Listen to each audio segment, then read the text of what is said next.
algún análisis sobre lo que vamos a compartir acá. También está llegando Alejandro Rosichner.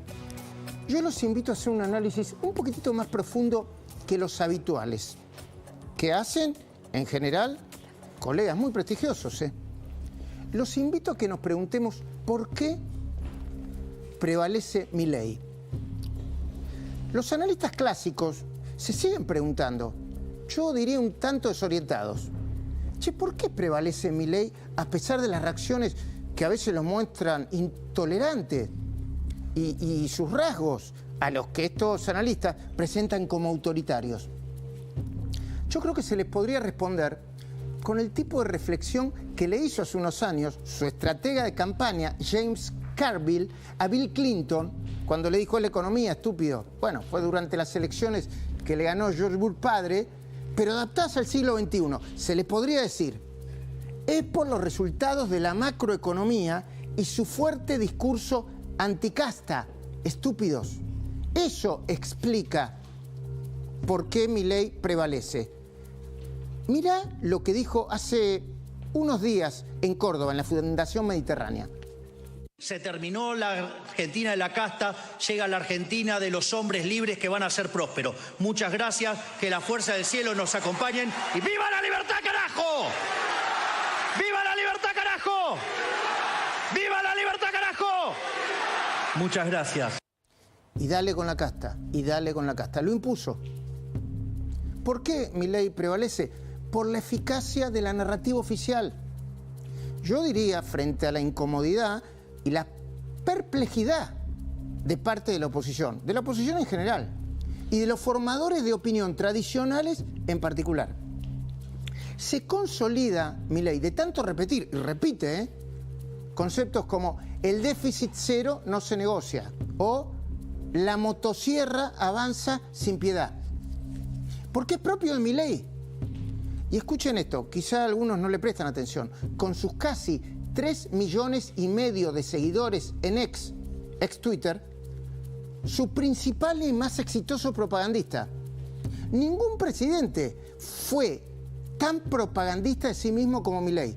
A algunos no le gusta, a otros sí, pero resulta, Milei prevalece porque estresa el lenguaje, porque no duda en atacar a quienes llama y impone el concepto degenerados fiscales. Y dice que esos degenerados fiscales usan la excusa de las formas para seguir viviendo de la teta del Estado y sus múltiples negocios. De hecho, tampoco a Milei le gusta utilizar la palabra purga para anunciar, por ejemplo, una auditoría ideológica en el Ministerio de Relaciones Exteriores.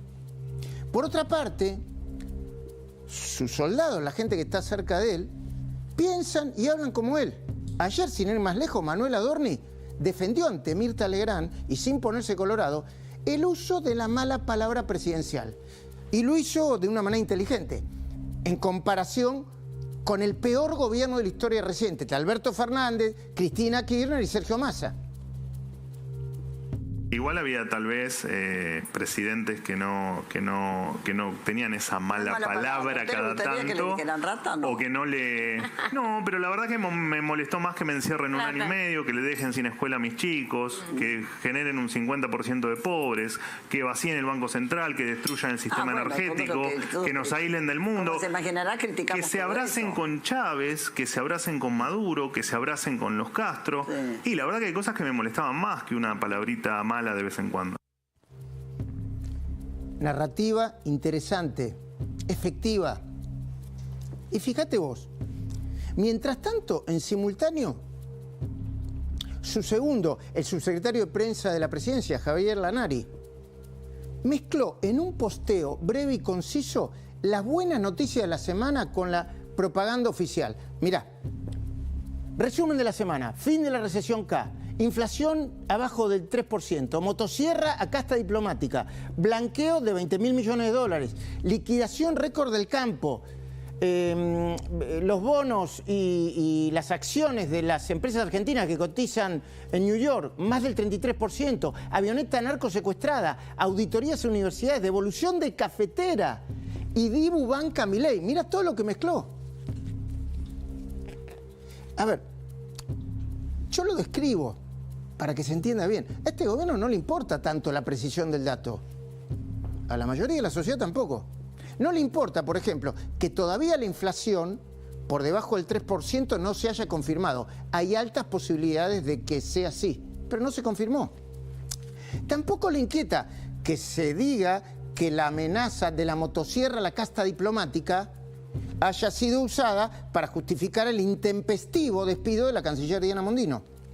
De hecho, esos títulos aparecen de nuevo mezclados en la lista con el fin de la recesión, el blanqueo récord, la avioneta narco secuestrada, interceptó, acá tuvimos a Petri en la semana, en Más Nación, interceptó a esa avioneta con los narcotraficantes, las auditorías a las universidades, la devolución de la cafetera y el concepto el Dibu banca Milei. Es más, la frase Emiliano, el Dibu Martínez banca Milei podría ser considerada una conclusión poquito forzada, porque lo que dijo el Dibu, el arquero, fue, a ver, textual: a la Argentina la veo bien, por años estuvo muy mal y ahora van cambiando las cosas para que se puedan mejorar. ¿Esperanzas? Hay. Bien, sobrio, correcto. Pero que yo sepa, todavía no se afilió a la Fuerza del Cielo. Lo que sí entiende parte del imaginario colectivo, y este concepto es muy interesante, el imaginario colectivo, es que a partir de ahora, gente como, qué sé yo, no sé, Brancatelli, ponele, va a colocar al Dibu en la insolente categoría de desclasado, igual que hicieron con Carlitos Tevez, con el Kun Agüero, con el propio Leo Messi, yo me acuerdo. Y enfrente de todos ellos, dicho sea de paso, se ubicaría Diego Armando Maradona, quien al final de su vida, lo lamentamos profundamente, terminó haciendo campaña por el dictador Nicolás Maduro. Quiero agradecerle a todo el pueblo venezolano por tantas cartas que me llegan para seguir para adelante, porque sabemos que estamos peleando contra el más grande del mundo, dicen ellos. Como corazón no tienen corazón, pero hasta la victoria siempre. Venceremos, como decía el Che Guevara. ¡Que viva Argentina! ¡Que viva Venezuela! ¡Que viva Diego! ¡Que viva Maduro! Enero de 2020 fue esto, enero de 2020. Pero digámoslo de una vez. Para machacar sobre el imaginario colectivo, las redes sociales que defienden las ideas de la libertad avanza son muy eficientes. Analicemos sin demasiadas vueltas la evolución del debate por la universidad pública. Cuando el conflicto empezó, en abril de este año, la abrumadora mayoría de los argentinos se manifestaba en contra del ajuste. Esto es, fíjate, septiembre. El 58% decía que evalúa la política de Javier Milei hacia las universidades como negativas, casi el 60%, el 35% como positiva. Pero Milei, a fuerza de machacar y machacar, logró cambiar el eje de la discusión y plantó sospechas sobre los manejos turbios de las autoridades académicas. Así, la última encuesta de Fixer, yo la vi el viernes, la compartió acá con José del Río, muestra un cuadro donde el 80% está de acuerdo en auditar los gastos de las universidades. Mirá, 81% estoy de acuerdo, estoy en desacuerdo con auditar, no tengo posición tomada, etcétera, etcétera.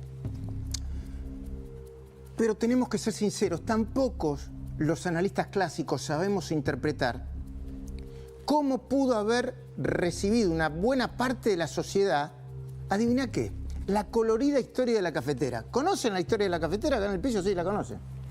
Bueno, la cafetera de los dos palos, ¿no? Tendemos a pensar, ¿tanto lío por la compra de una cafetera de casi 2 millones de pesos? Algunos, ¿no? O también, son todos iguales. Una vez que llegan al poder, usan la guita del Estado como si fuera la propia.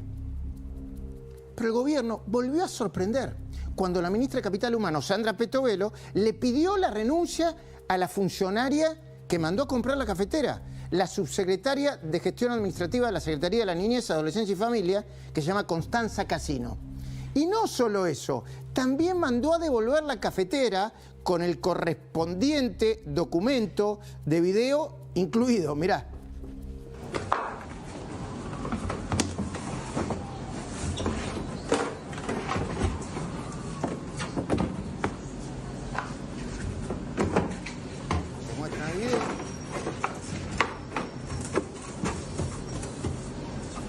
serio eso? Bueno, junto a Petovelo, la ministra de Seguridad, Patricia Bullrich, es la que mejor entiende el juego de la comunicación política hoy.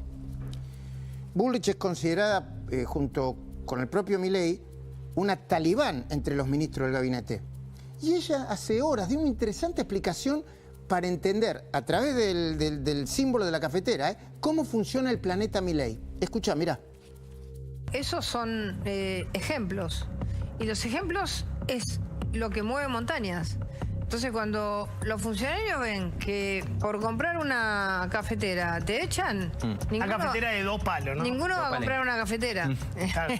se la va a traer de su casa. Claro, te disciplinan. Acá te disciplinan fuerte. Pero acá es la plata de la gente se cuida. ¿Y cuál es la contracara de la cafetera? La contracara de la cafetera, de vuelta, sería la declaración jurada de Máximo Kirchner. La vamos a analizar dentro de un ratito con Silvina Martínez, no sabe los detalles que tiene. Los principales datos: 27 propiedades, casi 3 millones de dólares en efectivo, acciones en Los Sauces, acciones en Otesur, ambas empresas investigadas. Y otra vez el imaginario colectivo haciéndose la pregunta que cae de madura, la que se hace todo el mundo: ¿cómo hicieron los miembros de la familia Kirchner para juntar semejante fortuna si pasaron la mayor parte de su vida cobrando cheque del Estado?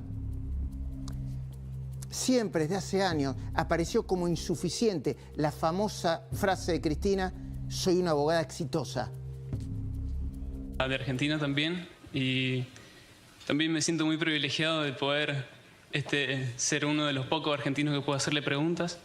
Ay, ahora voy a contestar. Yo quería preguntarle, después de ver los poco transparentes índices de inflación, de delincuencia y de pobreza, ¿no le parece que sería un momento de empezar a hacer una autocrítica y empezar a aceptar un poco distintas opiniones? A ver, primero te voy a contestar, porque no se lo contesté a tu anterior compañerito, sobre el tema de que soy uno de los pocos privilegiados que no puedo hablar. Chicos, estamos en Harvard. Estamos en Harvard, por favor. Esas cosas son para La Matanza, pero no para Harvard. Y después dijo: soy una abogada exitosa, etcétera, etcétera. Qué mal que le hizo esa declaración a Cristina. Muy mal. Le dejó una marca fuerte. De hecho, el próximo 13 de noviembre se espera que la Cámara de Casación, integrada por Mariana Borinsky, Gustavo Hornos y Diego Barroeta Beña, le confirme a la ex vicepresidente la condena de 6 años de prisión en suspenso, junto con la inhabilitación para ejercer cargos públicos en la causa violidad. Y también se espera que ella reaccione una vez más, atenti con esto, como una perseguida política. No voy a someter a la fuerza política que me dio el honor de ser 2 veces presidenta y una vicepresidenta a que la maltraten en periodo electoral con una candidata condenada, con inhabilitación perpetua, con administración fraudulenta por el Estado, a mi administración fraudulenta por el Estado y a estos, los amarillos, que nos dejaron 45.000 millones de dólares con el Fondo Monetario Internacional, se pasean orondos en los aviones de Clarín. Por lo demás, Cristina, ¿no?, y el kirchnerismo está en su peor momento. Con los gordos de la CGT, Pablo Moyano, Pablo Viró, repudiados por la inmensa mayoría de los argentinos. Con Cristina devaluada. Cristina pasó a ser de dueña de la Argentina a presidenta del sello del PJ sin internas, solo para manejar la lapicera y los negocios del poder.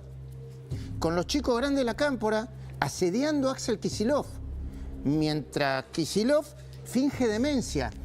Yo recuerdo, es la misma demencia que fingió Alberto Fernández ante los feroces ataques de Cristina. Dicho sea de paso, feroces ataques que constituyeron acciones que contribuyeron a dejar a la Argentina patas para arriba y al borde de la hiperinflación. Además, Alberto, hay un deporte nacional por apoderarse de las reservas que hay en el Banco Central bajo distintos mecanismos, sobre todo cuando tenemos una brecha como la que tenemos. Entonces tenemos que, yo siempre le digo, te dije la otra vez cuando hice un documento que vos tenías la lapicera, yo lo que te pido es que la uses con los que tienen que darle cosas al país. Hay que usarla. Esto es el peronismo. Y si hablamos del expresidente, bueno, expresidente, a punto de ser condenado por violencia de género y citado a indagatoria para el 20 de este mes.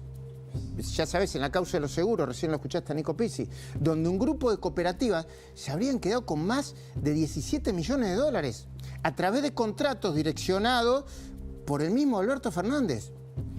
¿Volverá Alberto a repetir ante los jueces al estilo de mi querida Fabiola que él no tuvo nada que ver con los contratos? Y que si su ex secretaria privada, María Cantero, ayudó a su pareja, el broker Héctor Martínez Sosa, fue porque en una de esas se extralimitó. Yo la conozco muy bien a María, no es capaz de hacer eso. No es capaz de hacer eso. Yo quiero aclarar que yo pongo las manos en el fuego por mí. Pero esto no quiere ser una descalificación a María, ¿eh? Yo la conozco a María. Y mi respuesta es, yo no creo que María haya hecho eso.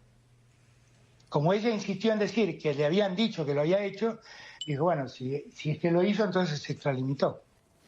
Wow. Che, tampoco el PRO está en su mejor momento, ¿eh? ¿Y por qué? Porque a Macri no le gustan ni las formas de Milei, ni algunas de las decisiones que toma. Lo dice, ¿no? Es público. Desde la nominación de Ariel Lijo hasta el decreto para limitar el acceso a la información pública. Sin embargo, Macri no puede correr el riesgo de dejar de acompañarlo porque sus votos son de gente que apoya a Milei, aun cuando no le guste su estilo. Pero ¿cómo lo ves a Milei en eso? El manejo de la palabra presidencial. Yo te puedo decir que él practica algo que a mí siempre me han criticado y que yo lo valoro, que es el sincericidio, la autenticidad. Lo bueno que tiene él es que no tiene dos discursos. Y los políticos no tienen que tener dos discursos. Tienen que decir lo mismo en público, en privado y bancársela. Y él es frontal. A veces es demasiado frontal, es demasiado duro, demasiado violento para algunos. Los viejos meados creemos en otro tipo de forma, pero estamos en otros tiempos. Estamos en otros tiempos y creo que su autenticidad es lo más valioso. Y la Unión Cívica Radical parece a punto de implosionar, por otra parte. Después de la partición en 3 pedazos ya de su bloque de diputados nacionales. ¿Era necesario en este contexto plantear la idea de que Raúl Alfonsín propició un golpe de Estado junto a Eduardo Duhalde para voltear a Fernando de la Rúa en diciembre de 2001?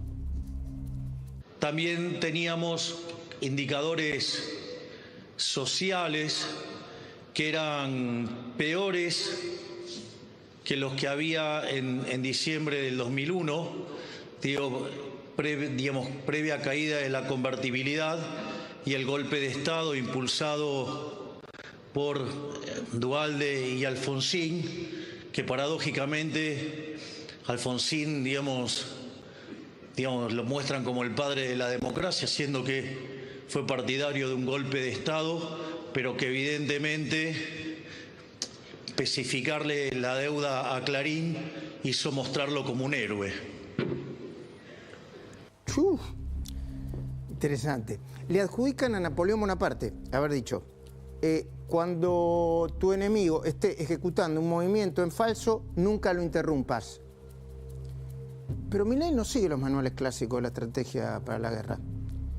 ¿A qué presta atención? Algunas reglas del imaginario colectivo.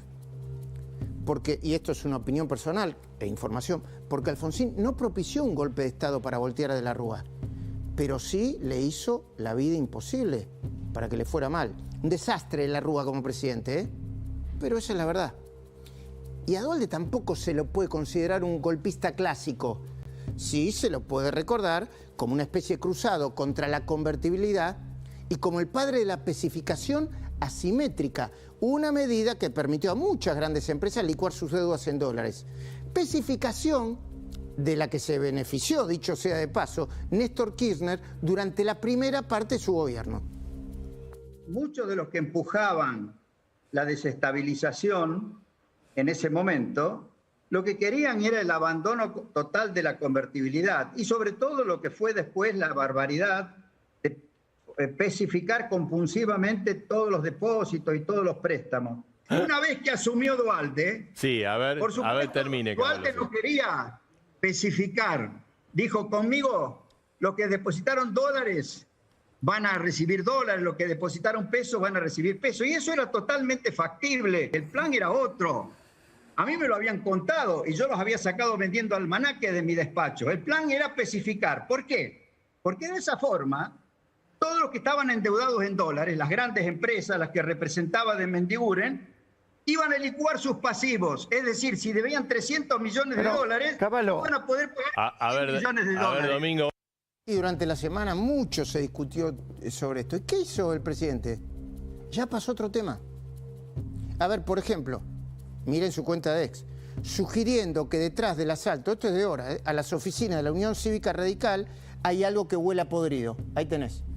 Decime cómo se dice estar muy sucio sin decir que estás muy sucio. Tremenda casualidad. Justo cuando la UBA se niega que le hagan las auditorías, a 125, lo de decir por Lustó, le entra en la oficina a destruir evidencia que podría tener la marca de sus dedos. ¡Chao! ¡Wow! Fuerte, ¿no? O posteando la encuesta Aresco que nosotros mostramos la semana pasada, repleta de buenas noticias. Ahí está. Repostea Cristian Millo. Dice, última encuesta Aresco, baja 9 puntos la percepción del aumento de precios, sube 8 puntos la capacidad de compra en el hogar, mejora 5 puntos la percepción de condiciones de empleo, mejora 6 puntos la evaluación de la situación económica familiar. O reposteando a Martín Menem al publicar los datos del aumento de las ventas minoristas. Mirá, Decame. Buen domingo, aquí la evolución de ventas minoristas, la evidencia no perdona, etcétera, etcétera.